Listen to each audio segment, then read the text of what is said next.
In the DMV since Sunday afternoon, many of you have been talking about that sonic boom that many of us heard across the area yesterday.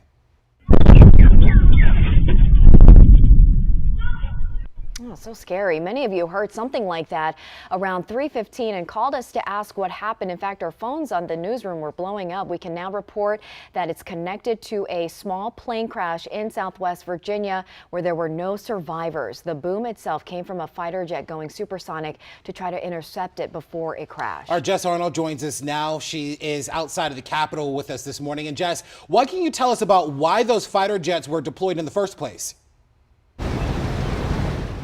Yeah, because that small plane had crashed into restrictive airspace around D.C. overhead. That actually put Capitol Police here on an elevated alert until it left the area. Now the FAA and NTSB are investigating. Now we're told that there were 4 people on board that plane when it crashed. Florida businessman John Rumpel told the New York Times that his daughter, his 2-year-old granddaughter, and her nanny were on the plane with the pilot. Now Rumpel is actually a prominent donor to former President Trump's 2020 campaign. But let's walk back through what happened. Yesterday afternoon, a Cessna left Elizabeth Municipal Airport in Tennessee with a pilot and 3 passengers. It made it to Long Island, New York. Then that turned back around and crossed into restricted airspace over D.C. before 3 p.m. Now, Rumpel had told the New York Times that it was headed to Long Island, which is where their home was after visiting him in North Carolina. And the Department of Defense quickly deployed fighter jets to intercept the plane, one of which was going supersonic. That caused that boom by breaking the sound barrier around 3:15 p.m.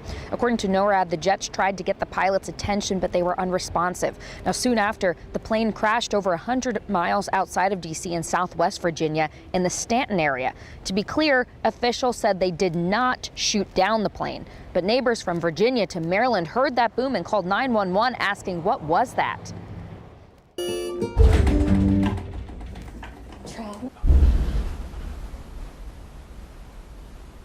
What was that? What is that? Now, the FAA said that they will be releasing more details soon. Their release had said the next business day, so hopefully that in fact means today. We're also looking to get some more information about the pilot and their passengers. Of course, as soon as we get any new information, we'll pass that along to you. Guys.